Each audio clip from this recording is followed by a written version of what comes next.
হঠাৎ করে বলছে ছেলে কিছু মানে আওয়াজ করা স্টার্ট করলো। বলছে এই যে আওয়াজগুলোর মানে আমি কোনো সংজ্ঞা পাচ্ছি না। মানে যে আওয়াজগুলো আমার শোনা নয়। হতে পারে অন্য ভাষার কোনো শব্দ, কিন্তু বলছে এগুলো আমার শোনা নয় এবং সেটা সম্পূর্ণ কোনো প্রৌঢ় ব্যক্তির গলায়। বাবা! এই যে বাড়িতে একটি পুকুর আছে, ছোট পুকুর, খুব বেশি বড় না। পুকুরের মাঝখানে যেদিনকে মানে উনি সেকেন্ড বার যখন গাড়ি নিয়ে গেলেন, পুকুরের মাঝখানে জলটা প্রচণ্ড রকম ঘুরপাক খায়। আচ্ছা। আমার বলছি কিরকম ঘুরপাক? বলছে যেরকম ঘূর্ণি হয় না জলের মাঝখানে? বলছে বড় নদীকে বা সমুদ্রে যেরকম হয়, পুকুরের জলটার মাঝখানে ওরকম তোলপাড় খায়। মানে ঘাটটা আমার দিকে সটান এরকম করে ঘুরিয়ে আমাকে মানে পুরো জরিপ করছে এবং চোখটা না অদ্ভুত, মানে ওটা বাচ্চা মানে আমি কম্পারিজনটা কি দিয়ে দিলাম, বাচ্চার চোখ, মানে দৃষ্টিটা খুব অদ্ভুত, মানে যেন ও আমার ভেতর অব্দি দেখতে পাচ্ছে। আমার জীবনের না one of the weirdest experience এটা। আমাকে বলল, "আমি তো যেতে পারছি না।"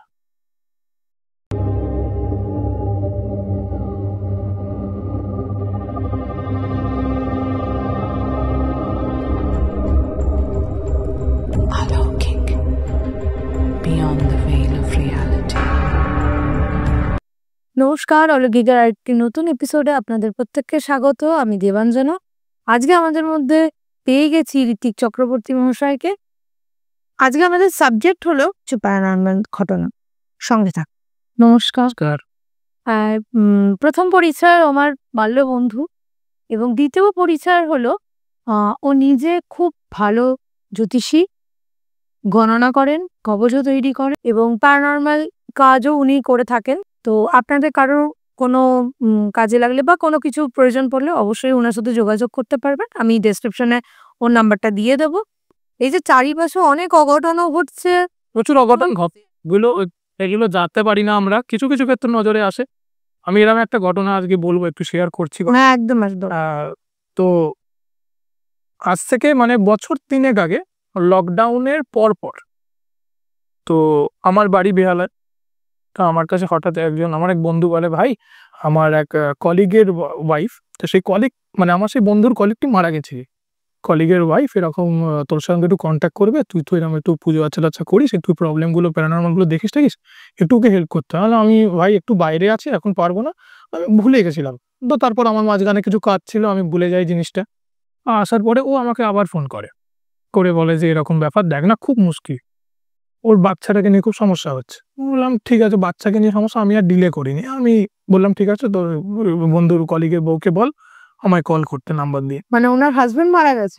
মানে আমার যে বন্ধুটি যার থ্রুতে ওই মহিলাকে চেনে, সেই বন্ধুটা মারা গেছে না, তার ছেলে বাচ্চা আছে একটা, তো বৌদি আছেন আর কি। তো ফোন করেছে সন্ধ্যেবেলার দিকে, আমায় ফোন করলেন যে এরকম আপনি বলছেন। বলে হ্যাঁ বলছি, বলুন। বলছে এরকম একটা সমস্যায় পড়েছে, আমি জানি না কিভাবে আপনাকে বলবো। ভদ্রমহিলা শিক্ষিত, গলাটলা শুনেই মনে হচ্ছে যে শিক্ষিত, পড়াশোনা জানা, রুচিশীল মানুষ। কি করে আপনাকে বলবো, কিন্তু এরকম একটা কাণ্ড হচ্ছে। আপনি থাকেন কোথায়? বললাম আমি ঠাকুরপুকুর বাজারের দিকে থাকি। বলছে আমি বেহালা থানাগাঁয়ে থাকি, খুব বেশি ডিস্টেন্স না, দেখা করে আসতে পারবো। বললো ঠিক আছে, আপনি কালকে আসুন। পরের দিন মেবি কোনো একটা উইকেন্ড ছিল। বললাম ঠিক আছে, আমি যাচ্ছি। বললো তো বেলা 11টা সাড়ে 11টা গেলা। তো ছিমছাম বাড়ি, খুব বেশি যে আড়ম্বর বাড়ির মধ্যে খুব সামান্য আসবাবপত্র বাড়ির মধ্যে ঢুকলাম। তারপর ভদ্রমহিলার মুখটাকে মানে চোখের তলায় কালি, মানে দেখলেই মনে হয় খুব পরিশ্রান্ত। প্রথম আমি যেটা গিয়ে, এবং আমি আমাদের গুরুদের আদেশ আছে, যখনই আমরা কোনো রকম অজানা জায়গায় যাই, আমরা নিজেদের কিছু প্রোটেকশন নিয়েই একদম একদম এবং আমরা আর টের পাই। তো যখন ঢুকলাম বাড়িতে না, তখনই মানে মনে হলো যে এই জায়গাটা ভালো না। এবার আমি কাণ্ড জানি না, ঘটনা জানি না, যাই হোক আমি ঢুকলাম। দাদা বসুন, ঝলটল খান। ভদ্রমহিলার মানে হাত ফাত কাঁপছে। মানে আপনি বসুন, বসে বলুন আমায় কি হয়েছে। তো ভদ্রমহিলা শুরু করলেন এইভাবে যে আচ্ছা, এই যে ধর তুই প্রথমে ঢুকেই বুঝতে পারলি যে একটা নেগেটিভ ভাইব পাওয়া যায়। তো তুই ভাইবে ওখানে ধর তুই কোনো কিছু মানে খাবি, ওটা মানে ওটা ঠিক আমাদের অসুবিধা হয় না। আচ্ছা, ঠিক আছে। অ্যাকচুয়ালি আমার অসুবিধা হয় না। আমাদের মতন যারা আছে তাদের কারোর হলেও হতে পারে, সেগুলো ব্যক্তিগত। আমার অসুবিধা হয়। আচ্ছা, ঠিক আছে। কারণ আমি মনে করি আমি যে দেবীর পুজো করি, তিনি আমায় সর্বতভাবে রক্ষা করেন। আচ্ছা, যাই হোক, তো ঢুকলাম। ঢোকার পরে বাড়িটা খুব না মানে অদ্ভুত একটা ব্যাপার। বাড়িতে ভেতরে ঢোকার পর কোনো কাকের ডাক নেই, কোনো পাখির ডাক নেই। মানে যে সময় গেছিলাম সেই সময় আর কি কাক পাখির ডাক পাওয়ার কথা। লোকজনের কোলাহল নেই, খুব শান্ত, এবং বাড়িটা রোদ পড়ে না একদম। একদম মানে শীতনো বাড়ি আর কি, যাকে বলে না দেওয়ালে ড্যাম, ভদ্রমহিলা মানে অকওয়ার্ড সিচুয়েশন একটা। বলছেন যে কাণ্ডটা উনি বললেন যে 7 মাস আগে ওনার হাসব্যান্ড এক্সপায়ার করে যান এবং ওনার হাসব্যান্ড সম্ভবত কোনো একটি সরকারি দপ্তরে কাজ করতেন। তো করতে দপ্তরের মধ্যে হঠাৎ করে টেবিলে ওনার মাথা ঝুঁকে যায় এবং আ স্ট্রোক বা কোনো কিছু হয়ে গেছিল বোধহয় গরমে, যাই হোক। তো সেই সময় ওটা ধরো হসপিটালে নিয়েছে এবং হঠাৎ করে খবর আসে। তো ওনার প্রসিডিওর চলছে যে চাকরিটা হয়তো বৌদি পেয়ে যাবেন। আমি তখনকার কথা বলছি যে পেয়ে যাবেন। এখন হয়তো এতদিনে পেয়ে গেছেন। বললাম এতক্ষণ অবধি তো সবই ঠিক। কি হয়েছে সমস্যা? বলছে আমি বলছি। তখন উনি বলছেন যে এই যে ব্যাপারটা হলো ঘটে যাওয়ার পর থেকে ওনার ছেলের তখন সন্তানের বয়স প্রায় ৩ বছর ৭ মাস কি ৩.৫ বছর এইরকম।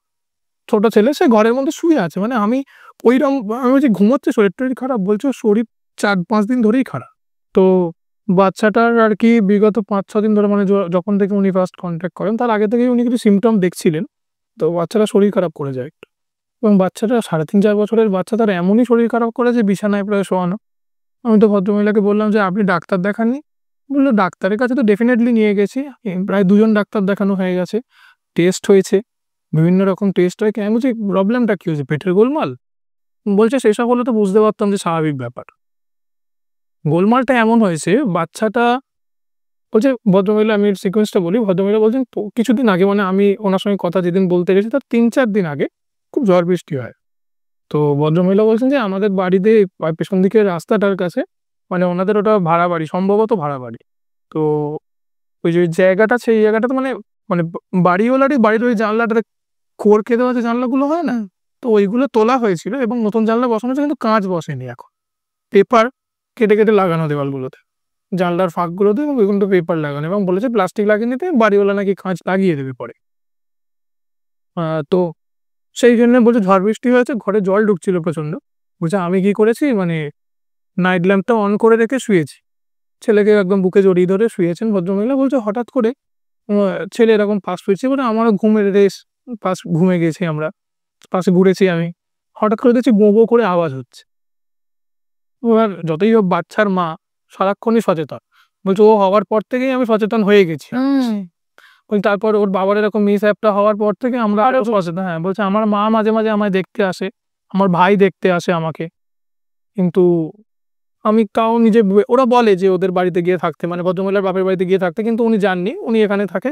কারণ ওনার কিছু এখনো আরকি ওনার কাজ-ফাজের ব্যাপারে মানে যেহেতু গভর্নমেন্ট এমপ্লয়ি ছিলেন, সেই কাজটার ব্যাপারে যেহেতু উনি কাজ পাওয়ার অন ডিউটি মারা গেছেন, তো সেই কাজটা পাওয়ার জন্য কিছু ডকুমেন্টেশনের কাজ করতে হচ্ছে এবং বেশিরভাগ ফাইল-টাইল সব এই বাড়িতে এবং অফিসে যাতায়াত করতে হচ্ছে। সম্ভবত পার্ক স্ট্রিটের কাছে কোনো একটা অফিস, তো উনি যাতায়াত করেন। তো পাড়ার লোকরা খুব হেল্পফুল। বাড়িওয়ালাও যে খুব একটা ঝামেলার তা নয়, বাড়িওয়ালাও হেল্পফুল। বলছে ওরকম আওয়াজ হচ্ছে দেখে বলছে, আমি বলছি ছেলের তো কি শরীর খারাপ হলো? বলছে হাঁচি কাশি এরকম হচ্ছিল, সিম্পটম ছিল। বলছে বৃষ্টি হয়েছে গো। বলছে পাশ ফিরেছি, হঠাৎ দেখছি আমার ছেলে ধনুকের মতন বেঁকে গেছে আড়ে হয়ে। এবং মানে আমি বাবু করে ডাকছি অনেকক্ষণ ধরে। তাই গায়ে পায়ে হাত দিচ্ছি, মানে গা পা রীতিমতন ঠান্ডা। বলছে ঠান্ডা হয়ে যাওয়ার যে সিম্পটমটা প্রথমেই মানে খারাপ জিনিসটাই তো প্রথমে মাথায় আসে। তো উনি ভাবছেন যে আমার সর্বনাশটা মানে হয়ে গেল বোধহয়। উনি এরকম ভেবেছেন। উনি বলছেন রীতিমতো, আমার বলছেন চোখ দিয়ে ওনার দেখতে পাচ্ছি চোখটা ঝাপসা হয়ে যাচ্ছে আস্তে, আস্তে। আপনি বসুন, আপনি বসে জল খান। আপনি বলুন কি হয়েছে? অত ভয় পাবেন না। বলছে না, আমি সেদিনের কথাটা ভুলতে পারছি না অ্যাকচুয়ালি। আমি বললাম তারপর? বলছে যে ওরকম হয়ে যাওয়ার পরে আমি তো পুরো উঠে বসে পড়েছি এবং বৃষ্টি হওয়ার জন্য মনে হয় কারেন্ট ছিল না, আলোটা নিভে গেছে।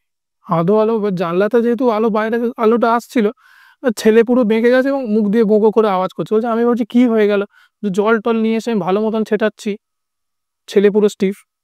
হঠাৎ করে বলছে ছেলে কিছু মানে আওয়াজ করা স্টার্ট করলো। বলছে এই যে আওয়াজগুলোর মানে আমি কোনো সংজ্ঞা পাচ্ছি না। মানে যে আওয়াজগুলো আমার শোনা নয়। হতে পারে অন্য ভাষার কোনো শব্দ, কিন্তু বলছে এগুলো আমার শোনা নয় এবং সেটা সম্পূর্ণ কোনো প্রৌঢ় ব্যক্তির গলায়। বাবা! বলছে প্রথম আওয়াজগুলোতে আমি বুঝতে পারিনি। ভেবেছি হয়তো অনেকক্ষণ ধরে গোঙানির যে আওয়াজটা হয় সেই আওয়াজটা। কিন্তু আল্টিমেটলি যখন উনি মন দিয়ে বলছেন, উনি বলছেন যে শুনলাম, তখন বুঝতে পারলাম ও কিছু বলছে এবং গলাটা কিন্তু বয়স্ক মানুষের গলা। তারপর? বলছে আমার তখন আরকি কিংকর্তব্য বিমূঢ় অবস্থা। আচ্ছা আমি কি করব? এত মুষলধারে ঝড় বৃষ্টি হয়েছে বাইরে। তার মাঝখানে আমি কি করেছি, এখন থেকে হসপিটালে নিয়ে যাবো? বলছে এ তো মানে কিছু করার মতো নেই। বলছে আমি স্তম্ভিত হয়ে গেছি। হাত পা অনড়। বলছে কিছু করার নেই।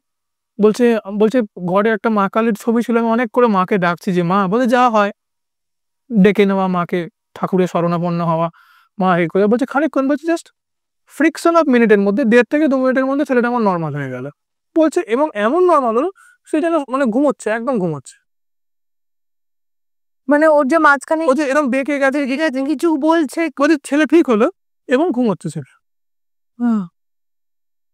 আমি বলছি আর কিছু? চোখের সামনে বলছে পরের দিন নেক্সট দিনের দিনে একদম পরের দিন টুমরো কি হলো, হঠাৎ করে বলছে ছেলেকে গামলা, আমার ছেলের একটা গামলা আছে, ওর অন্নপ্রাশনের সময় বাবা কিনে দিয়েছিল, ওই হাওয়া দেওয়া গামলাগুলো হয় না ওইরকম গামলা, তো ওতে বসানো, তো ওর মধ্যে স্নান করতেও এখনো প্রেফার করে আর কি। তোকে বসানো হয়েছে তো ও ছপছপ ছপছপ করতো জলে এরকম। তো ছেলেকে স্নান করাচ্ছে, ছেলের মনে মনে হচ্ছে যেন ও আজকে স্নান করার ইচ্ছে নেই, কিন্তু আমার ছেলে জল নিয়ে ঘাঁটতে প্রচন্ড ভালোবাসে, মানে ও জল আর কি, মানে আমি রান্নাঘরে গেলেও আমার ছেলে বাথরুমে গিয়ে জল ঘেটে ফেলে খানিকটা। বলছে সেই ছেলেকে আমি জলে বসিয়ে রেখেছি, মাথায় সাবান দিচ্ছি, শ্যাম্পু করছি, সে একদম পাড়ে বসে আছে। বলছে একদম চুপ হয়ে বসে আছে। আমার তখন মনটা না কুডাক ডাকছে বড্ড, যে আমি কি করব, কি হয়ে গেল। বলছে এদিকে তো কোনো সিম্পটম নেই সকালবেলা। বলছে আগের দিন রাত্রিরে কি হয়েছে সেটাকে আমি দুঃস্বপ্ন ভেবে ভুলে গেছি। বলছে ছেলেকে আমি তুললাম, গা হাত পা মোছালাম, তখন একদম নর্মাল। একদম নর্মাল, কিন্তু ছেলে শান্ত হয়ে গেছে, প্রচন্ড ছটপটে ছেলে, যে আর কি মানে বাজার থেকে মা ফিরলে সঙ্গে সঙ্গে ব্যাগ সার্চ করে দৌড়াদৌড়ি গোটা বাড়িতে আর কি, একা থাকলে ওর লোক দরকার পড়ে না, সেই বাচ্চা, সেই একদম 3-4 বছরের বাচ্চা, সে একদম চুপ। এই সাডেন চেঞ্জটা ওর মায়ের মনে খুব স্ট্রাইক করেছে। কিন্তু যেই ছেলেকে চুল আঁচড়ালাম, খানিকক্ষণ পরে যখন ভাত ফাত খাওয়াবো, আমি রান্নাঘর থেকে তালায় খাবারটা বেরিয়ে এনে ওকে সকাল সকাল খাইয়ে দেয় ওর মা। যখন আনতে গেছে এনে দেখছে ছেলের গাল ভর্তি, মানে ছেলে নিজেকে আঁচড়াচ্ছে এরকম করে। বলছে আমার ভুল হয়েছিল, এটা আমি নখগুলো কেটে দিই, এবং সেই সপ্তাহে কাটিনি হয়তো নখগুলো, গোটা গাল আঁচড়েছে। বলে আমি তো দেখে সঙ্গে সঙ্গে আগে তো ফার্স্টে ওগুলোতে অয়েনমেন্ট দিলাম, দেওয়ার পরে ওকে বসানো। বলে তখন আমার মনে হয়েছে যে ব্যাপার কিছু খারাপ, এবং তখনই আমি মানে আমার যে বন্ধুটার সঙ্গে থ্রুতে ওনাকে কানেক্ট করেছিলাম, আমি ওনাকে ফোন করি, আমার এই বন্ধুটাকে। তো করার পরে ওকে জানাই যে এরকম ব্যাপার, ওকে কি কোনো সাইকিয়াট্রিস্টের কাছে নিয়ে যেতে হবে বা কাউন্সিলিং দরকার, যেটা প্রথমে এখন হয়। লোকে যতক্ষণ না বুঝতে পারে যে কি হচ্ছে ততক্ষণ একটা দেরিও হয়ে যায় যেমন, এবং লোকে বুঝতেও পারে না, বুঝতে পারার কথাও নয়। আজ যদি আমাদের নর্মাল বাড়িতে যারা এই সব জিনিসগুলো নিয়ে চর্চা করে না বা জানে না বা বোঝে না, তাদের মধ্যে যদি এরকম প্যারানর্মাল কোনো কিছু হয়, আমি এখনই প্যারানর্মাল বলে দিচ্ছি কারণ জিনিসটা প্যারানর্মালই ছিল, আমি বলছি কেন, তো যদি হয় তো লোকে চট করে বুঝতে পারে না, স্বাভাবিক, না বুঝে স্বাভাবিক, খুবই স্বাভাবিক ব্যাপার। তো না, একটা 3.5-4 বছরের বাচ্চার তো আর যাই হোক সাইকোলজিক্যাল কোনো প্রবলেম হতে পারে, কোনো অটিজম ঘটিত কোনো রোগ হতে পারে, ডাউন সিনড্রোম আছে বাচ্চাটা, সেটা বুঝতে পারেনি। বলছে ডাউন সিনড্রোম তো প্রথম থেকেই বোঝা যাবে। হয়তো বুঝতে পারেনি, কোনো মেন্টাল রোগ গ্রো করেছে বা বাবা চলে যাওয়াটার ইম্প্যাক্ট কোনো রকম ভাবে পড়েছে, তো ভদ্রমহিলা অত বোঝেননি, তো ফোন করেছে। তো কলকাতার একজন নামজাদা সাইকিয়াট্রিস্টকে দেখানো হয়, মহিলা, এবং তিনি চাইল্ড সাইকোলজিস্ট। দেখানো হয়, দেখানোর পরে উনি বলেন যে না আপনার ছেলে তো ঠিক আছে, আরে আপনি তো খুব লাকি যে আপনার ছেলে এত শান্ত। বলছে ও শান্ত ছিল না ম্যাডাম, ওই জাস্ট 2 দিন পরে শান্ত হয়েছে। এবং উনি আর এটা কিন্তু খুব বাজে সাইন। খুব বাজে সাইন, এবং উনি বলেন যে ওই ঘটনাটা বলেন আগে, বলছে না ওটা আপনার মনের ভুল হতে পারে, আপনি কি দেখেছেন।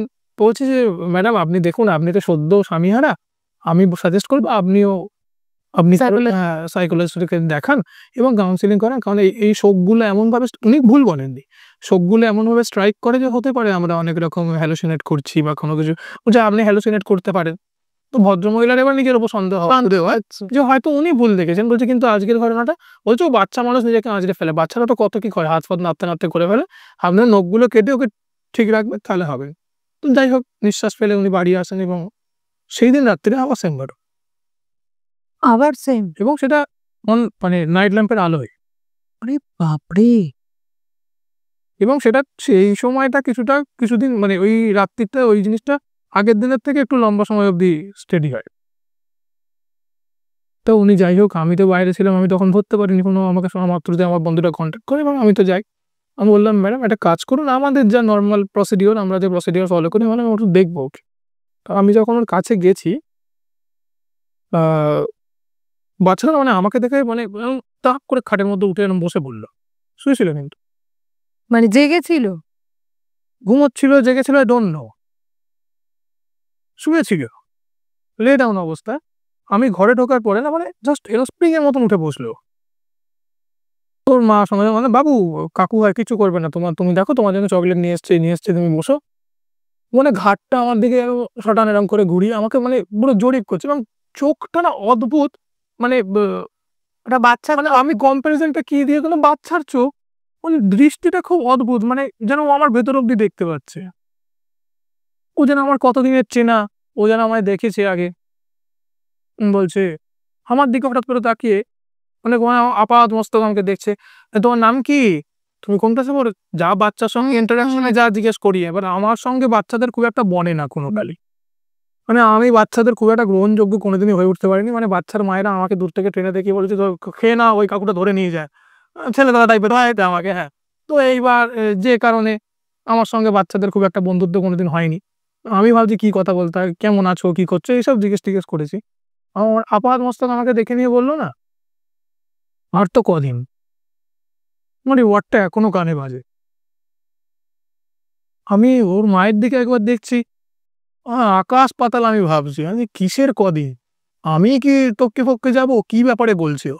কিসের কদিন? এই রে হুম। আমি না মানে বলছি, "বৌদি একটা চেয়ার এনে দিন তো একটু বসি।" বলছে, "আপনি জল-টল খাবেন?" আমি না, "আপনি চেয়ার এনে দিন না একটু, আমি বসি এখানে।" ও কিন্তু মানে সেই ওর মায়ের সঙ্গে ওই দুটো জাস্ট বাক্য বিনিময়ে ও শুয়ে পড়েছে আমার খাটে। যে পরিষ্কার চলে গেছে। আমি ওকে গায়ে হাত দিতে গেলাম। ওর হাতটা না পুরো এরকম করে ধরল এবং সেটা কোনো বাচ্চার ধরা না। অতটা প্রেশারে অতটা জোরে কোনো বাচ্চা ধরতে পারে না। সাংঘাতিক। আমার ডান হাতটা ধরল এরকম করে। ওর মা বলছে আমাকেও এরকম ২-১ বার ধরেছে। কিন্তু মানে ও ছেড়ে দেবে, দেখুন ছেড়ে দেবে। আপনি ভয় পাবেন না। আমি বলছি, "না, আমি ভয় পাচ্ছি না। আপনি নিশ্চিন্তে থাকুন। আপনি সেরকম হলে একটু বাইরে যান। বৌদি কিছু অসুবিধা নেই, আপনি বাইরে যান।" বলছে, "না, আমার তো টেনশন নেই। ঠিক আছে, আপনি থাকুন তাহলে ভেতর। আপনি একটা চেয়ারে হয়।" ওর মা চেয়ারটা নিয়ে এলো। আমার হাতে তৎকালীন ও সে সময় ওর হাত ধরে আছে। আমি যথারীতি যা প্রসিডিউর ফলো করি করলাম। আমি দেখলাম হাতটা ছেড়ে দিল। তখন মাথায় হাত বোলাচ্ছি। বোলাতে বলছি, তখন আমি আর তুমি বলিনি। আমারও কেমন মনে হলো যে আমি ওকে আপনি করেই সম্বোধন করলাম। বললাম, "কি হয়েছে? আপনার কি হয়েছে?" বাচ্চাটার দিকে তাকিয়ে। আমার জীবনের না one of the weirdest experience এটা। আমাকে বলল, "আমি তো যেতে পারছি না।" বাচ্চার গলা কিন্তু পরিষ্কার শব্দ উচ্চারণ। ওর মায়ের বক্তব্য অনুযায়ী বাচ্চাটি খুব আদো গলায়, যেমন হয় ৩.৫-৪ বছরের বাচ্চার যেরকম আদুরে গলা থাকে, সেভাবে বলছে, খুব স্পষ্ট তো কথা "ভালো।" বল। অথচ ভয়েসটা কিন্তু ওরই। ভয়েসটা ওরই। ওর মা যেরকম বলেছিল যে রাত্রিবেলা অন্য ভয়েসে কিছু দুর্বোধ্য শব্দ বলেছে, সেই ভয়েস কিন্তু আমি পাইনি। কিন্তু ও যে কথাটা বলল খুব স্পষ্ট এবং কাটা করে। বলছে, "আমি তো আর যেতে পারছি না।" যে আমি কোথায় যেতে চাই? আর কোনো উত্তর নেই। অপলক দৃশ্যে না সিলিং লেগে যাচ্ছে। ফ্যান চলছে, ও হাঁ করে তাকিয়ে আছে। মাথায় হাত বোলাচ্ছে, সমানে গুরুমন্ত্র জপ করে যাচ্ছে ওর মাথায়। তারপর দেখছি না বাচ্চাটা মানে মুখ চোখ দাঁত-ফাত হঠাৎ করে মানে কি যে হ্যাঁ, চোখ-ফোক বন্ধ করছে। মানে হাতটা মুঠো করছে এরকম। প্রচন্ড যন্ত্রণা বা কোনো কিছু হলে যেরকম হয়, আমি বুঝলাম না ওর ভেতর দিয়ে কোনো একটা মানে ওরকম পেইন একটা যাচ্ছে। মানে ওই যে আমি জবটা করছি, স্বাভাবিক হয়ে যাবে। আমি সঙ্গে ওখান থেকে মানে ঘরটা থেকে বেরিয়ে আমি বললাম, "বৌদি আপনি এখানে বসুন, আমি একটা ফোন কল সেরে আসছি।" আমার গুরুদেবকে সঙ্গে ফোন করলাম এবং করে জানালাম ঘটনাটা। গুরুদেব একটা সলিউশন দিলেন। বললাম, "বৌদি দেখুন, আজকের মতন আমি আপনাকে কিছু একটা ব্যবস্থা করে দিয়ে যাচ্ছি। ওর এই মুহূর্তে লাইফ রিস্ক কিন্তু কিছু নেই। কিন্তু যেটা হচ্ছে সেটা ওর শরীরটাকে বিগড়ে দিচ্ছে।" বলছে, "আমি কি করব? আমি কোথায় যাবো?" আমি বলছি, "আপনাকে কোথাও যেতে হবে না। আপনি বিশ্বাস করুন। আপনি যখন আমাকে বিশ্বাস করে ডেকেছেন তখন আপনাকে কোথাও যেতে হবে না। আপনি একটু ধৈর্য ধরুন।" তো আমি বাড়ি গেলাম। বাড়ি গিয়ে আমাদের কিছু জিনিসপত্র থাকে। আমি নিয়ে এলাম। নিয়ে এসে ওদের বাড়িটা বা একটু বন্ধন করে দিয়ে আসলাম ওকে। বাচ্চার ওপর এইরকম পজেসড অবস্থায় কোনোদিনই দেহবন্ধন কাজ করে না। যতক্ষণ না প্রেতকে বা এন্টিটিকে নিউট্রালাইজড করা যায়, ততক্ষণ বন্ধন কাজ করে না। এবং বন্ধনের কাজ হচ্ছে কিলক বা কবচের মতন কাজ। যে ঢুকতে দেবে না বা বাধা দেবে। যে অলরেডি পজেসড তাকে তো ওইভাবে কিছু করা যাবে না। এবং এতই ছোট বাচ্চা, আমরা যে প্রসেসে কাজ করি সেই প্রসেসে করতে গেলে হয়তো হার্ট হয়ে যাবে ও। ওর পক্ষে সেটা হার্মফুল হবে। সেই রিস্ক আমি নিতে পারছি না সেখানে। বাবাকে আমি খুলে সেটা বললাম। আমার গুরুদেবকে সেটা খুলে বললাম যে, "বাবা এরম ব্যবস্থা খুবই ছোট বাচ্চা। কি করব? ৩.৫-৪ বছরের বাচ্চা।" বাবা একটু সহজ পদ্ধতি দিলেন আমাকে। যেটা আমার ওর সাথে করা ১ম কাজ এবং সেটা খুবই হার্মলেস প্রসেস ছিল। যাতে ওকে কোনরকম কোনো কিছু আমায় করতে হবে না। আমি দূর থেকেই কাজ করতে পারব। তো বৌদি তো তখন হাহুতাশ হয়ে কাঁদছেন। উনার সঙ্গে এখনো আমার খুব ভালো সম্পর্ক। রিসেন্টলি উনি মানে যা শুনেছিলাম বছর দেড়েক আগে যা কথা হয়েছিল, তো এখন উনি ভালো আছেন, বাচ্চাও স্কুলে টুলে ভর্তি হয়ে গেছে, তাও মায়ের কৃপা। তো তারপরে তো আমি সন্ধেবেলা ব্যবস্থা করে দিই। যখন সন্ধেবেলা বাড়ি ঢুকলাম, এসে আমার নিজের প্রচণ্ড রকম শরীর খারাপ। এবারে বাথরুমে যাচ্ছি, আসছি এই অবস্থা স্টার্ট হয়ে গেছে। কোনো রকমে মায়ের নিত্য পুজোটা শেষ করলাম, করে টরে জল-টল খেয়ে আমি রাত্তিরেও খাবার খেলাম না। এবার আমার মাথায় সমানে ওই যে আর তো কদিন, ওই ওয়ার্ডটা যে আমাকে ১ম দেখেই বলল, আমি কিসের কদিন, আমি তো আকাশ পাতাল। আমি মা বাচ্চাটাকে ভালো করে দাও। মায়ের পুজোয় বসেও সমানে আমারও শারীরিক কষ্ট হচ্ছে, কিন্তু সমানে এক কথা বলে যাচ্ছি যে মা বাচ্চাটাকে সুস্থ করে দাও। কারণ সবে তার সে স্বামী হারিয়েছে, এই ছোট বাচ্চা, এর যদি কিছু হয়ে যায় মা বাঁচবে কি করে? কি নিয়েই বা বাঁচবে? তো সেই সময় তো মানে প্রচণ্ড রকম আমার নিজের কষ্ট ছিল। এমন কথা উনি বলছেন, ওই বাচ্চাটা তখন ওই ভদ্রমহিলা বলেছেন আমাকে, আমি ইমোশনালিও খুব অ্যাটাচড হয়ে গেছি ফ্যামিলিটার সঙ্গে ওই একদিনেই। আমি যে কি করব? করতে আমি ঠিক আছে কালকে অবধি ওয়েটটা করা যাক। এবং আমার তখন রাত্রিবেলা জ্বর। ঘুমিয়ে পড়েছি। উঠে সকালবেলা ৭:১০-১৫ নাগাদ যখন ঘুম ভেঙেছে, আমার হাতের কাছে ফোনটাকে উঠে দেখছি প্রায় ১০টা মিসড কল এবং তার মধ্যে ৩টে ভিডিও কল। আমি বলছি, তখন সঙ্গে ফোন দিয়ে, "কি হয়েছে?" বলছে, "আর বলবেন না, এ তো মানে আমি তো আর থাকতে পারছি না। ও মানে রাত্রিবেলা আমাকে মারধর করেছে।" আমি বলছি, "মারধর করেছে মানে?" বলছে, "আর বলবেন না, ও যে কথাগুলো বলছে সেগুলো বাংলা নয় একটাও।" মানে ওর মা বুঝতেই পারছে না না। যে কি এ বাবা! বলছি, "দেখুন বৌদি, আমার সঙ্গে তো বাংলা দিয়ে কথা বলল। এবার আমি আজকে যাচ্ছি। আপনি ভাববেন না, আমি একটু পরেই যাচ্ছি। আমার ডেলিকার কাজটা সেরে আমি যাচ্ছি।" আমি অফিস থেকে ছুটি-টুটি নিয়ে নিলাম। নিয়ে গেলাম। গিয়ে যে প্রসিডিউরটা আমরা করি সেটা যখন করছি, মানে আমি কি বলবো, মানে ওদের ফ্ল্যাটের ভেতর তো করা যাবে না। ছাদের জায়গাটাতে ছোট করে একটা হোম করছিলাম। গোটা ছাদ না কাক এবার চিলে ভর্তি হয়ে গেল। হুম। কাক চিলে গোটা ছাদ ভর্তি। তো যখন বৌদি এবার বাচ্চাটাকে নিয়ে বসেছে, বাচ্চাটা পুরো নির্বিকার বসে আছে। মানে ওর সকালের দিকে কিছু হয় না। যা হয় রাতেই হচ্ছে। এবং আমি যখন কাজ-টাজ করে যখন ওর মাথায় হোমের তিলক যখন দিতে গেলাম, কচ্ছপ যখন দিতে গেলাম, যখন দিচ্ছি মানে হঠাৎ করে দেখছি না, মানে আবার ওরকম স্টিফনেস টার মধ্যে চলে আসলো। এবং আমি গায়ে মাথায় হাত বুলিয়ে ওকে বললাম, "প্রসাদ খাও।" খাওয়ালাম। কাজ করে দেয়। বললাম, "বৌদি দেখুন, এটা ৩ টে পার্টে হয় এই কাজটা। আজকে একটা হলো, ২ দিন পরে একটা হবে, ৩ দিন পরে আবার তার ৩ দিন পরে আবার একটা লাস্ট কাজটা হবে।" ওই ইতিমধ্যে বাড়িতে ত্রিশূল প্রতিষ্ঠা করতে হয় ভৈরবের, তো তার জন্য আমি ত্রিশূলের ব্যবস্থা করতে গেলাম। করে টরে এবং বেলা ১১টা ১১:৩০ সময় ওখান থেকে বেরিয়েছি। ৪টে ৪:৩০ সময় আবার ওখান থেকে ফোন। বলছি, "বৌদি কি হয়েছে?" বলছে, "তুমি চলে যাওয়ার পর থেকেই ও নিজেকে প্রচণ্ড রকমভাবে নিজের মাথা ঠুকছে, এ করছে, এইসব করছে।" আমি বলছি, "এগুলো withdrawal symptom, এগুলো হবে। আপনি একটা কাজ করুন, যদি মনে হয় মা হিসেবে আপনি শক্ত থাকতে পারবেন, দেখুন বাচ্চার তো ভালো চান আপনি, হাতগুলোকে হালকা একদম সুতির কোনো কিছু দিয়ে ওর বেঁধে রাখুন। নাহলে কিন্তু রাখতে পারবেন না। আর যদি মনে হয় যে আমার উপর ভরসা রাখতে পারছেন না, আপনি ইমিডিয়েট হসপিটালে নিয়ে যান।" বলছে, "হসপিটাল কিছু করতে পারবে না ঋত্বিক, আমি বুঝতে পেরেছি এটা।" বলছি, "দেখুন, আমি কিন্তু নিজে বিজ্ঞানের ছাত্র।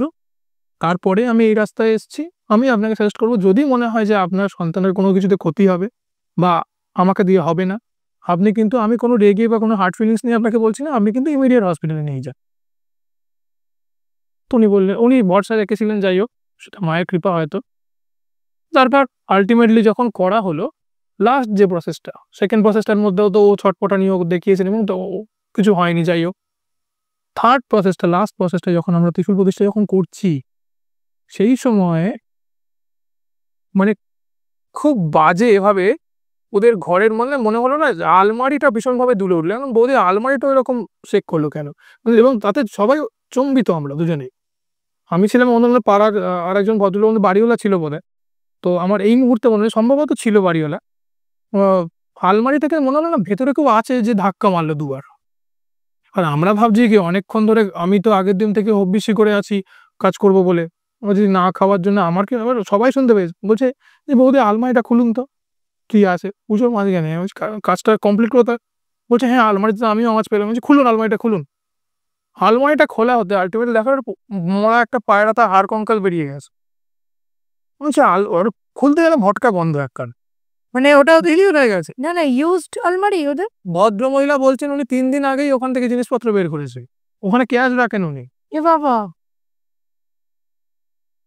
উনি তো হাঁ, আমি হাঁ। ওই ভদ্রলোক ছিলেন, উনি বলছেন যে এরকম ব্যাপার।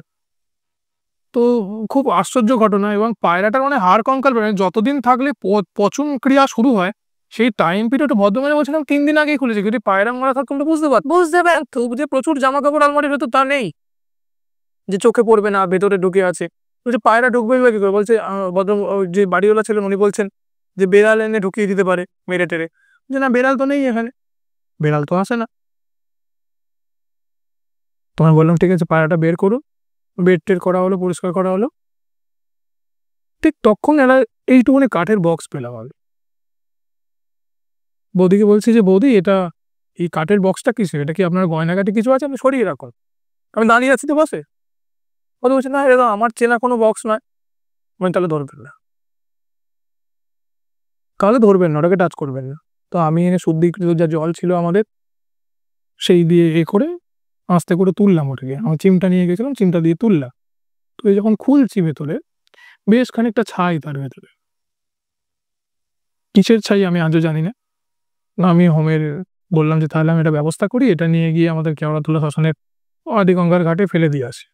তো আমি কাজ টাজ করে বাস্তুবন্ধন করে দিয়ে ত্রিশূল প্রতিষ্ঠা করে আদিগঙ্গায় বিসর্জন দিলাম।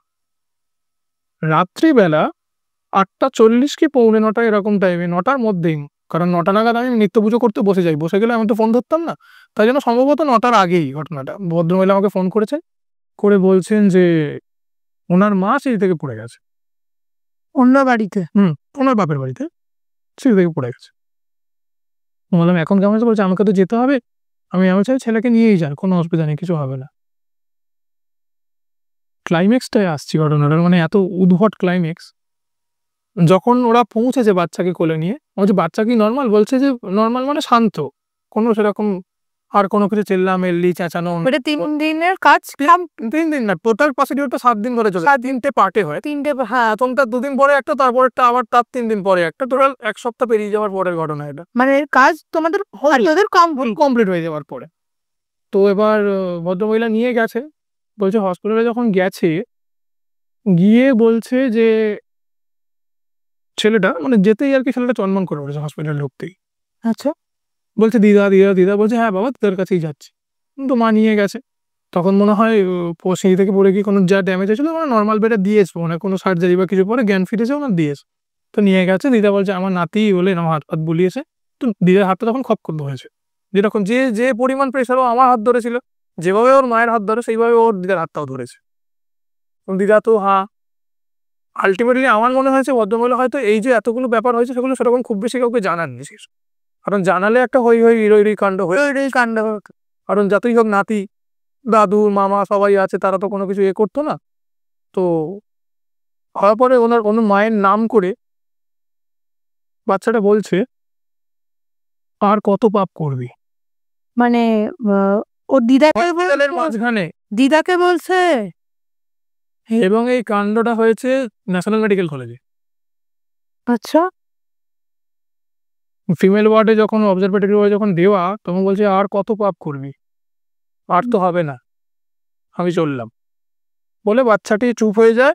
এবং তারপরে ভদ্রমহিলা উঠে বসেন এবং হাওয়া হাওয়া করে কান্না শুরু করে। আলটিমেটলি জানতে পারা গেছিল যে এই বাড়ি এবং নানান রকম কাণ্ডের জন্যে ভদ্রমহিলা কোনো রকম কোনো কারোর কাছে যান, কোনো গুণীন তান্ত্রিক কারোর কাছে, কালা জাদু প্র্যাকটিশনারের কাছে যান, এবং গিয়ে কিছু কাণ্ড কারবানা ওনার সম্পত্তি পাওয়ার জন্য উনি করেছিলেন, যার ফলটা আলটিমেটলি ভুগতে হলো ওনার মেয়েকে। কিন্তু আচ্ছা, এই আলমারিতে জিনিসগুলো, ওই যে ছাইটা সম্ভবত কোনো রকম কোনো তান্ত্রিক কোনো ক্রিয়া কারণের পরে দিয়েছিল, সেটা ভদ্রমহিলা এসছেন এসে এবং রেখে। একদমই তাই, কারণ চেনা জানা লোক ছাড়া ওই জিনিস তো ভেতরে কেউ ঢোকাবে না। আর আমার সন্দেহ যে এন্টিটি ওর মধ্যে ঢুকেছিল সে ওইভাবেই মানে কন্ট্যাক্টে চালার। হ্যাঁ, প্রেত চালান হোক, বাটি চালান হোক, যাই হোক, যে কারণে বাচ্চাটার মধ্যে ছিল, এবং ওই পায়রাটাকে আর কি কোনো রকম ভাবে বাড়িতে ঢুকানো, মারা, গন্ধ, এগুলো তো ধাপ বাই ধাপ হয়, এগুলো স্টেপ বাই স্টেপ হয় এগুলো। তো মনে হয় আলটিমেটলি শিক্ষাটা দেওয়ার জন্যই হয়তো কোনো রকম ভাবে কিছু হয়েছিল, কিন্তু মাই জানেন মায়ের কাজ। তো বাচ্চাটা মাঝখান থেকে সাফার করলো এবং আলটিমেটলি যে দোষটা করেছিল তাকে যে স্বীকার করানো হলো। পরবর্তীকালে এই ঘটনাটা মানে ভদ্রমহিলা বলেন, যে বৌদির সঙ্গে আমার আলটিমেটলি বাচ্চাটির মা, উনি বলেন, আমি নাম বলছি না, উনি বলেন যে এইরকম কাণ্ড, এই ব্যাপার। ও মাই গড! এই যে একটু আগে যে টপিকটা নিয়ে জাস্ট কথা শুরু হলো যে না এইখানে দেখতে পেয়ে বই ধরে কাজ করে ফেললাম বা কিছু, ব্ল্যাক ম্যাজিক হোক, লোকের খারাপ করার জন্য যে কোনো কাজই হোক, যদি করা হয় সেটাও না কর্ম কাউকে ছাড়ে না, ফিরে ফিরে আসেই ভাগ। আজ যদি আমি লোভের বশবর্তী হয়ে কোনো কাজ করি, সেটা আমাকেও তার প্রত্যাঘাতের জন্য রেডি থাকতে হবে। হয়তো যাকে দিয়ে কাজ করেছে সেও ভুগেছে, কিন্তু মানুষের লোভ বড় বিষম বস্তু, এবং এই এন্টিটিটা দিনের শেষে কাউকেই চেনে না। তো এই ঘটনাটা যখন আলটিমেটলি ঘটলো না, একটাই কথা বলার, যে যারা এই সামান্যতম লোভগুলোর বশবর্তী হয়ে এই ভুল কাজগুলো করছেন, তারা কিন্তু মনে রাখবেন যে পরবর্তী জেনারেশন, আপনাদের যদি নাও ভোগ করতে হয়, পরবর্তী জেনারেশনকে কিন্তু এই পাপ ছাড়বে না। সুতরাং কোনো কিছু করার আগে সামান্য কিছু টাকা বা সামান্য জমি বা এইসব বাহ্যিক জিনিসপত্রের মোহে আকর্ষিত হয়ে যদি কিছু করেন, তাহলে কিন্তু তার দায়ভার বহন করার জন্য রেডি থাকুন, কারণ এই প্রত্যাঘাতটা ফিরে আসেই, কেউ এড়াতে পারেনি।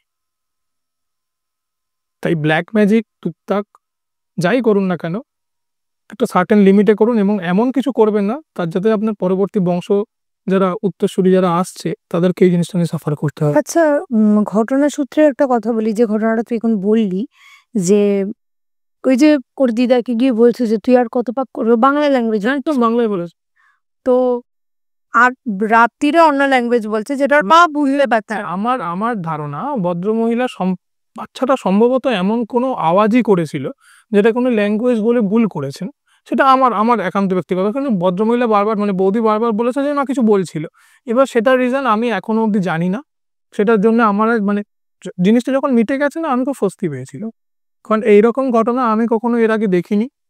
না, ছোট বাচ্চা, সব থেকে বড় কথা, আমি যে প্রসিডিওর জানতাম তাতে একটু হলেও মানে হার্ট হতে পারতো। পরে যখন গুরুদেবের সঙ্গে কথা বললাম, জানলাম যে ও যে হার্ট হয়নি, সেটা মায়ের একান্ত কৃপা, মায়ের একান্ত আশীর্বাদ, হয়তো করুণা, হয়তো কিছু বৌদির কিছু পুণ্যের ফল। আচ্ছা, এটা জানতে চাসনি যে ওনার হাজবেন্ড কি করে মারা গেল? হাজবেন্ড নর্মাল হতে পারে, শাশুড়ির এই কাণ্ড কারখানার জন্য হতেই পারে, অস্বাভাবিক কিছু না। এটা পেছনে কেস স্টাডি করতে গেলে তো স্টাডি করতে গেলে হয়তো জানতে পারা যায়, জানতে পারে। কিন্তু আমার যখন আলটিমেটলি লক্ষ্য ছিল বাচ্চাটাকে শুনে, এবং আমি এই কাজে কোনো রেমুনারেশন নিইনি। উনি বলেছিলেন দক্ষিণান্ত করতে কত কিনা, আমি 1 টাকা নিয়েছিলাম, কারণ ভদ্রমহিলা সেই সময় আর্থিক সঙ্গতি ছিল না, এবং কিছু কিছু ক্ষেত্রে টাকা পয়সাই তো সবকিছু নয়। আমার কাছে তখন বাচ্চাটাই মেন প্রায়োরিটি ছিল, কারণ বাচ্চাটা যে পরিমাণ কষ্ট পাচ্ছিল, এবং আমি চাইছিলাম ও আবার উঠুক হাঁটুক। এবং পরে ওর মা আমাকে জানায় যে আবার নর্মাল হয়ে গেছে, ওকে প্লে স্কুলে ভর্তি করা হয়েছে, ও খেলাধুলা করছে, বন্ধু বান্ধবদের সঙ্গে পাড়ায় বিকেলে খেলতে বেরোয়। যাক, আমি খুব খুশি হয়েছিলাম সেটা শুনে। তো যাই হোক, আলটিমেটলি জিনিসটা মিটলো। হতে পারে ওই ভদ্রলোক যেভাবে মারা যায়, আমার এই বন্ধুর কলিগ যেভাবে মারা যায়, হতে পারে সেই কাণ্ড একই। কারণ এই যে স্ট্রোক হওয়া বা সেরিব্রাল অ্যাটাক, আমার নিজস্ব ধারণা থেকে বল, বা আমার নিজস্ব বেশ কিছু ঘটনা চোখে দেখা কিছু জিনিস কিন্তু এই ব্ল্যাক ম্যাজিকের কারণ। হতে পারে, আমি অস্বীকার একদমই করছি না। কারণ আমার একদম জানাশোনা, আমার নিজের আত্মীয়, তিনি সকালে তার বাড়ির চৌহদ্দিতে দেখেছেন কাক মরে পড়ে আছে। ন্যাচারালি কারোর বাড়িতে কাক বা কোনো জীবজন্তু মরে পড়ে থাকলে সে কি করবে? ফট করে সেটাকে হাত দিয়ে, আমি বারবার সতর্ক করছি, কেন বলছি ঘটনাটা শুনুন, যে এই যে পশু পাখি মরে পড়ে থাকলো এবং সেটা না জেনে ফট করে ওটাকে তুলে নিয়ে গিয়ে কোথাও ফেলে দিয়ে এবং সেটাকে ঝাড় দিয়ে পরিষ্কার করা, একদম সে উইদিন 1 থেকে 1.5 ঘন্টার মধ্যে 2 বার সেলিব্রেটাকে শেষ। আমরা প্যারা জানতে পারলাম কিছু ক্রিয়া করে। হ্যাঁ, উদ্দেশ্য প্রণোদিতভাবে কিছু করা হলে। এবং তন্ত্রে কিছু কিছু পাখির কথা উল্লেখ আছে, যেটা একটু আগে আমরা এগুলো একটু বলা, মানে মানুষ জানাটা একটু জানা দরকার। কিছু কিছু জিনিস যদি দরজার সামনে, মানে অ্যাজ আ প্রিকশন জেনে রাখুন, ঘরের সামনে যদি কোনো সময় জবাকুল দেখতে পান বা পুরনো নীল অপরাজিতা শুকনো দেখতে পান, আচ্ছা, পালক হতে পারে পালক, হয়তো পাখিটাকে নিয়ে কোনো ক্রিয়া করা হয়েছে, তার পালকটা পড়ে আছে। হ্যাঁ, রক্ত যদি দেখতে পারেন, পোড়ানো হর্তুকি যদি দেখতে পান, কড়ি, ধান, জব, পঞ্চশস্যের মধ্যে যে কোনো একটা, সাদা সরষে হলে তো কথাই নেই, এইগুলো যদি ঘরের সামনে দরজা খুলেই দেখতে পান, বা মনে হয় বাড়ির সামনে পড়ে আছে, বা অনেকদিন ধরে নোটিস করছেন, বা চালের লম্বা লাইন, এগুলো যদি দেখতে পান, কখনো হাত দিয়ে ধরবেন না। তাহলে ওগুলো এক্স্যাক্টলি ওগুলো যদি মানে ছড়ানো অবস্থায় থাকে, তার উপরে আগে গঙ্গাজল দিন, বাড়িতে গঙ্গাজল রাখুন। আমাদের মধ্যে তো এখন সন্ধ্যা দেওয়ার প্রবণতা দিন দিন কমে যাচ্ছে, নিত্য নৈমিত্তিক গৃহার্চনাও কমে যাচ্ছে, তো যে কারণে আমার মনে হয় বাড়িতে গঙ্গা জল, কর্পূর এই দুটো অবশ্যম্ভাবী জিনিস আমাদের বাড়িতে রাখা দরকার। কারণ এইরকম কাজ যদি হয়, সেলফ ডিফেন্সের জন্যে আপনি কোনো অস্ত্র দিয়ে মোকাবিলা করতে পারবেন না। তার জন্য আপনাকে এই দুটো জিনিস অন্তত বাড়িতে রাখতে হবে, অন্তত সাময়িকভাবে সামাল দেওয়ার জন্য। পরবর্তীকালে আপনি কারোর সঙ্গে কন্ট্যাক্ট করলেন, তাকে ডাকলেন, সেগুলো আলাদা ব্যাপার, কিন্তু সঙ্গে সঙ্গে সামাল দেওয়ার জন্য রাত্রি 2টা-3টের সময় হলে কি করবেন আপনারা? এই রিসেন্টলি আমাদের ফেসবুকে একটা জায়গায় দেখছিলাম, উনি নর্মাল গ্রুপ, কিন্তু আমি না গ্রুপটার নাম নিচ্ছি না, নর্মাল গ্রুপেই উনি পোস্ট করেছেন যে উনার বাড়ির দোরগোড়ায় এরকম কেউ ফুল রেখে দিয়ে রোজ সাজিয়ে সাজিয়ে চলে যাচ্ছে, এবং সেটা হচ্ছে কিন্তু মাঝরাতে। মানে উনি ভোরবেলা উঠে, মানে এমনই ওদের দোরগোড়ার ভেতরটা যে ওটা কিন্তু টপকে ভেতরে ঢোকা সম্ভব না, মানে কেউ উদ্দেশ্য ভাবেই করছে। তো ওরম মাঝরাতে করছে, এবং ও ফার্স্ট গেটটা খুলেই ওটা দেখছে, হাত দিচ্ছে না। তখন জানতে চাইলো যে এটাকে কি করা যায়, তখন অনেকে অনেক কিছু বললো। তো এগুলো যারা গ্রুপে গঙ্গা জল বাড়িতে রাখুন, ওগুলোর উপর আগে গঙ্গা জল দিন। বাড়িতে যদি ছোট বাচ্চা থাকে তাকে বলুন ওগুলোর উপর ইউরিনেট করে দিতে। খুব সহজ পদ্ধতি, মা, ঠাকুমা, দিদিমারা বলে গেছে প্রসিডিওর, এটা করতে পারেন। আর নয়তো কোনো বড় লাঠি বা কোনো বড় ঝ্যাঁটা দিয়ে সাইড করুন, করে সেগুলোর উপর কেরোসিন তেল বা তারপিন তেল ফেলে আগুন জ্বালিয়ে দিন। আচ্ছা, মানে আগুন জ্বালিয়ে যায়। যদি পাখি টাকি পড়ে থাকে, যদি মনে হয় অনেকটা ফুল পড়ে গেছে, অনেক সময় গোবরের মণ্ড পাওয়া যায়, আচ্ছা, কড়ি দিয়ে গাঁথা, অনেকে অলক্ষী চালান করে, অনেক রকম তন্ত্রের তো একটা ভাস্ট সাবজেক্ট, সেগুলোর মধ্যে অনেক ডিটেলস যেতে গেলে এখন মানে সারা রাত লেগে যাবে হয়তো। তো সেলফ ডিফেন্সের জন্য আপনারা এইগুলো করতে পারেন, এইভাবে বাঁচতে পারেন।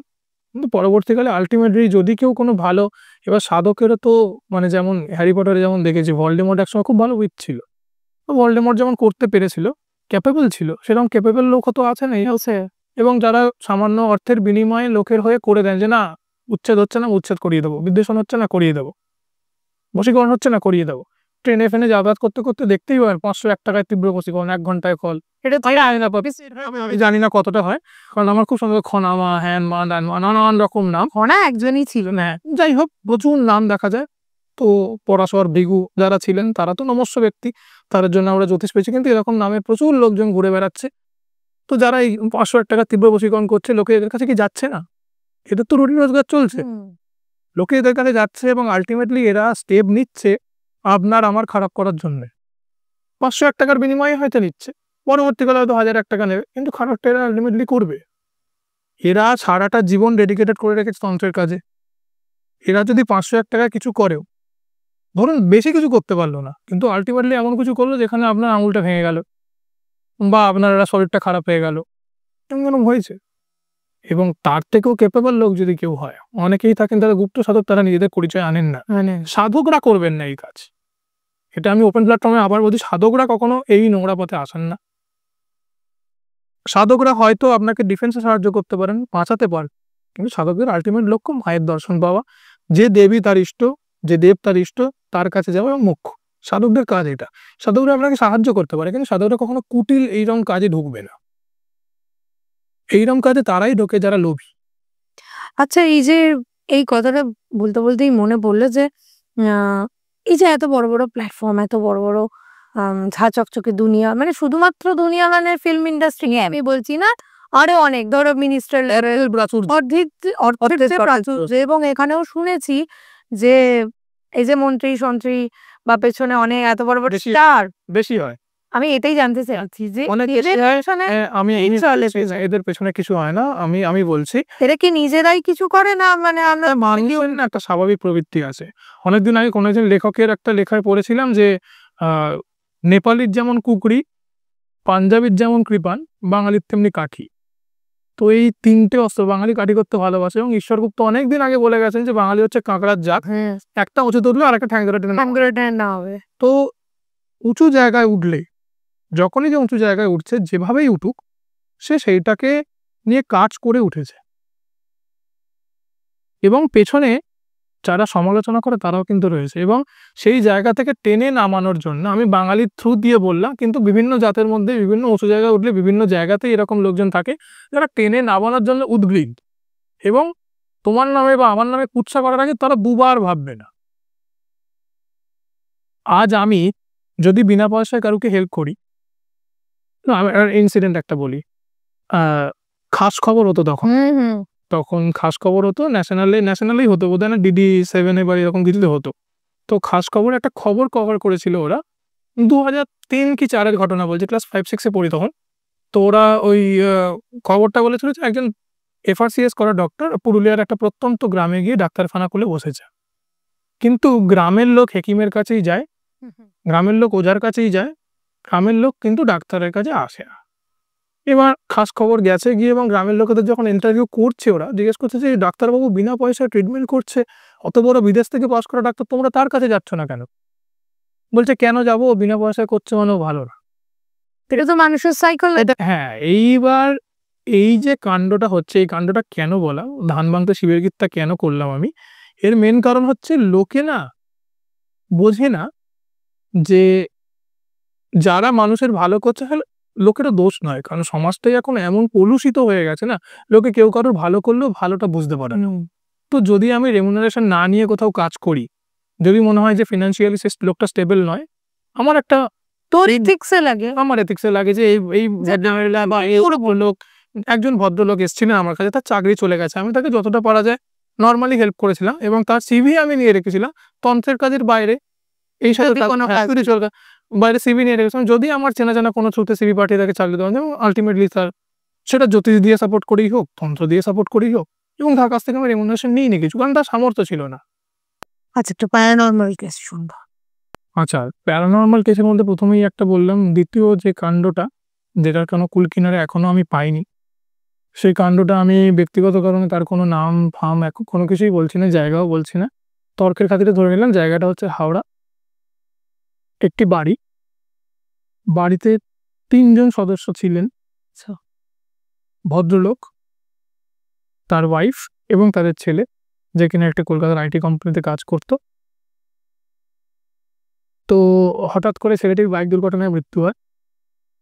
তার থেকে 1 মাস পরে মানে ছেলেটির মা মারা যায় কোনো অজ্ঞাত কারণে, এবং ভদ্রলোকের প্রায় উন্মাদপ্রায় অবস্থা হয়।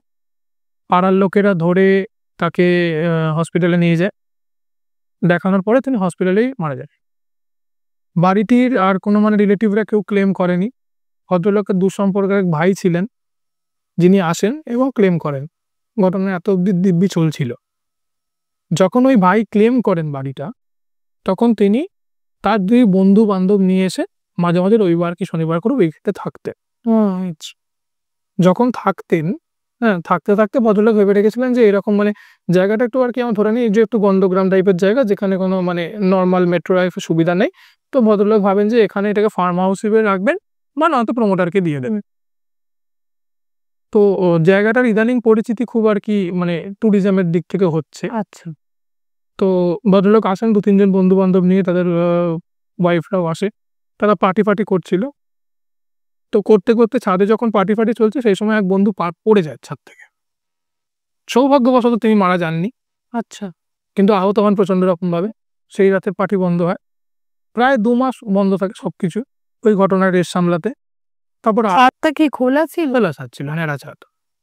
তো যাই হোক, মদ্যপান হয়েছিল আর কি, যাই হোক, তো পড়ে যান ভদ্রলোক এবং বেঁচে যায়, কৃপায় বেঁচে গেছে। হ্যাঁ, তো এবার তার প্রায় 1-2 মাস ওই রেশটা হজম করতে সময় লাগে ওনারা আবার আসেন বাড়িতে। সেদিন কোনো পার্টি হয়নি, কিন্তু বাড়িতে এমন কিছু হয় যে ঘটনা আমি জানি না, কিন্তু শুনেছি এমন কিছু হয়েছিল যে বাড়িতে ওনারা থাকতে পারেন।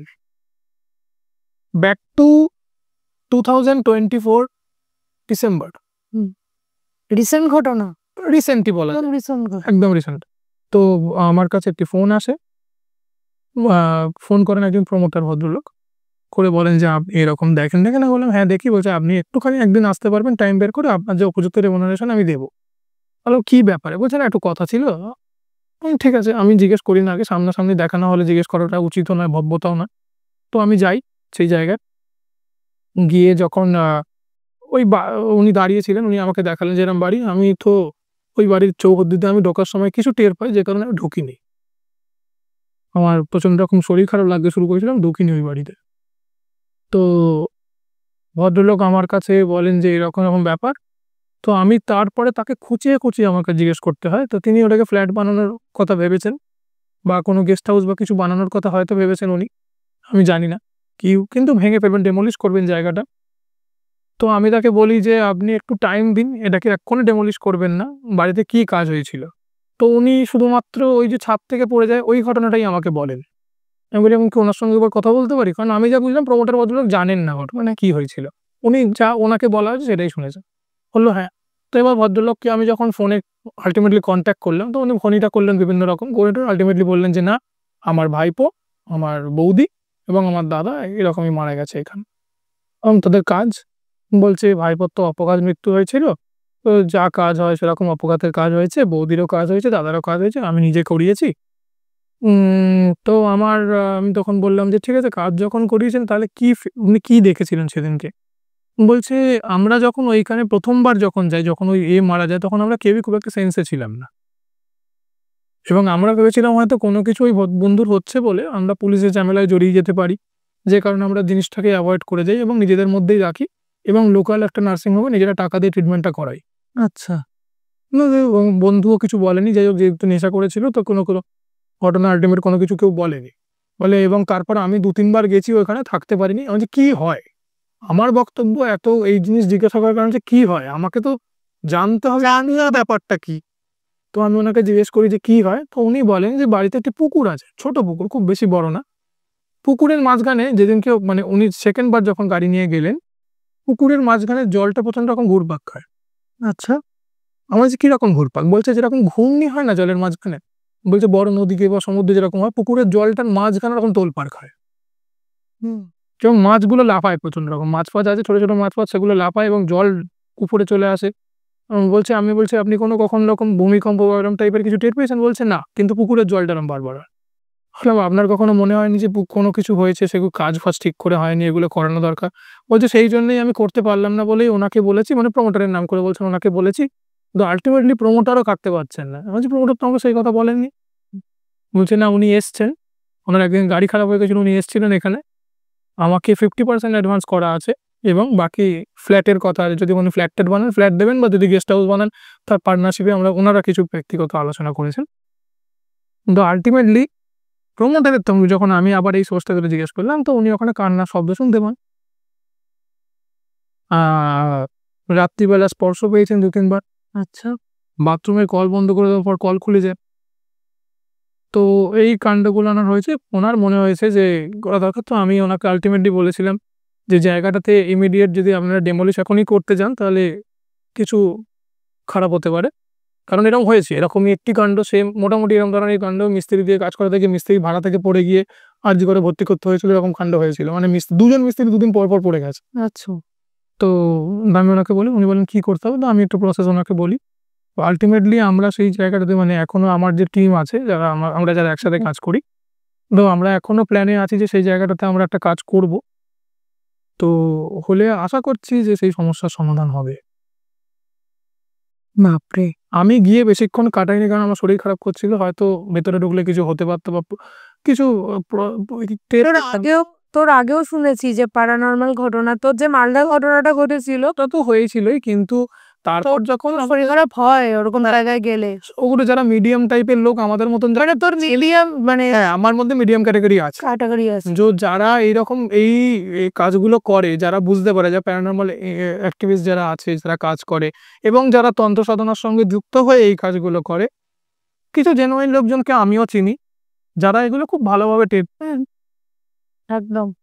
সেই যে কারণে এখন বন্ধন টন্ধন কিছু করা থাকে, নিজের প্রোটেকশনের ব্যবস্থা কিছু করা থাকে, সেই পুরোনো ঘটনা হয়তো আর হয় না, কিন্তু টের পাওয়া যায়।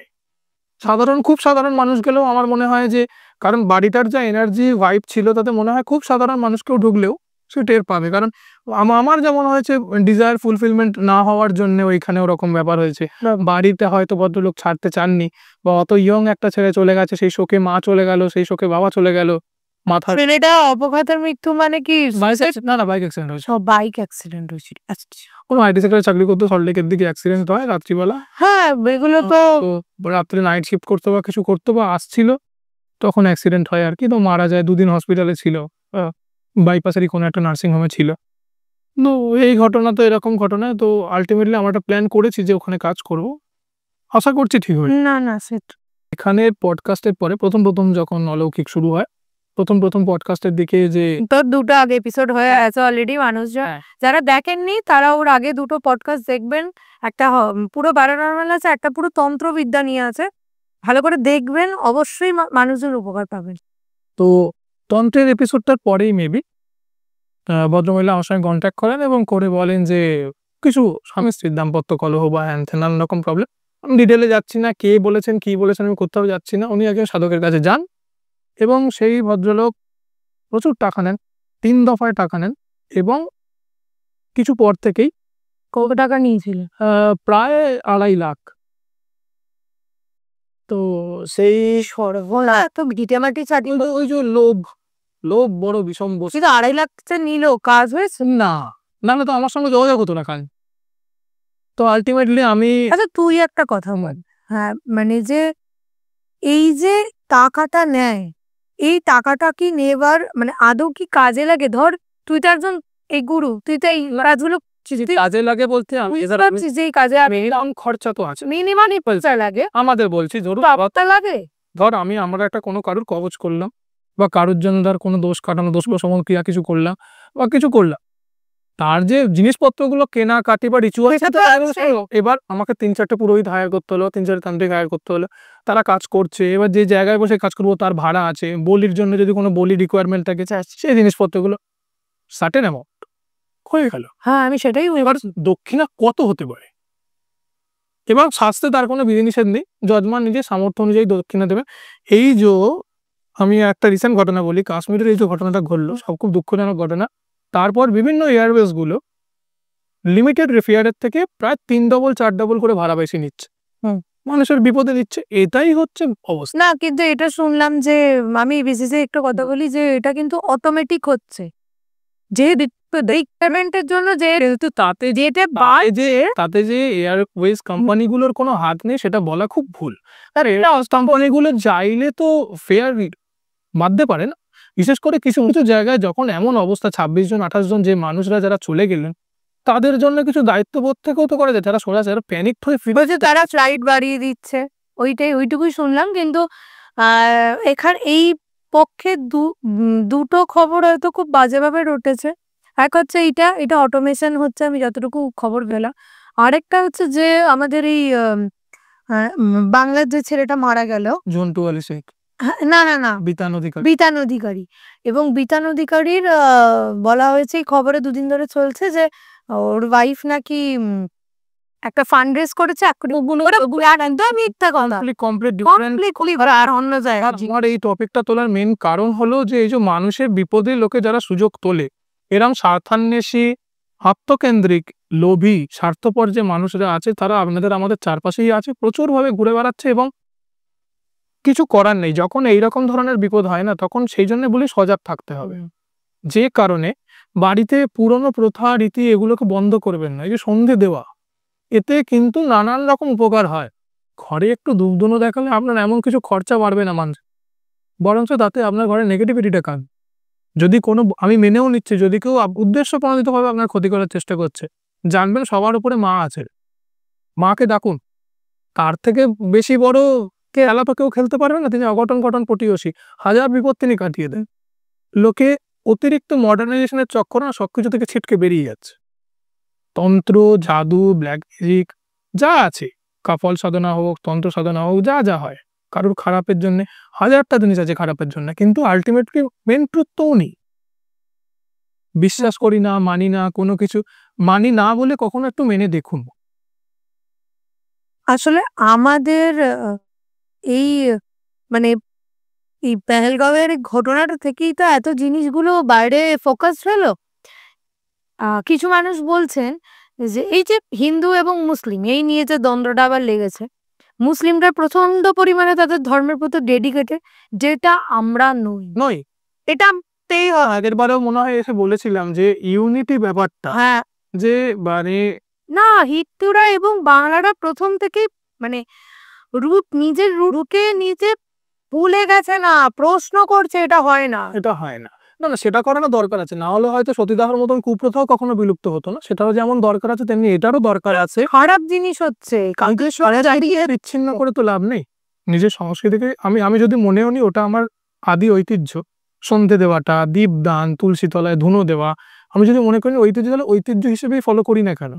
দ্রব্যগুণের কথাটা যেটা একটু আমি আগের বারেও বলেছিলাম, এবারেও বলছি, রামকৃষ্ণদেবও বলতেন যে দ্রব্যগুণ বলে একটা বড় ব্যাপার আছে। ধুনো, কর্পূরের ধোঁয়ায়, গুগ্গুলের ধোঁয়ায় ঘরের চারদিকের বায়ু শুদ্ধ হয়, পোকামাকড় আসে না। হ্যাঁ, এগুলো তো সায়েন্টিফিক ব্যাপার, এগুলো পুরোপুরি সেখান থেকে সায়েন্স ভেবেই আমরা ফলো করতে পারি। আপনাদের এই এপিসোডটা কেমন লাগলো অবশ্যই জানাবেন। কে কিরকম মানে এইরকম এপিসোড আপনাদের কিরকম লাগছে, কে কতটা রিলেট করতে পারছে সেই ঘটনাও আপনারা আলোচনা করতে পারেন, কমেন্ট করবেন অবশ্যই, এবং কে কোথা থেকে দেখছেন অবশ্যই জানাবেন। আজকের জন্য এইটুকুই, নমস্কার।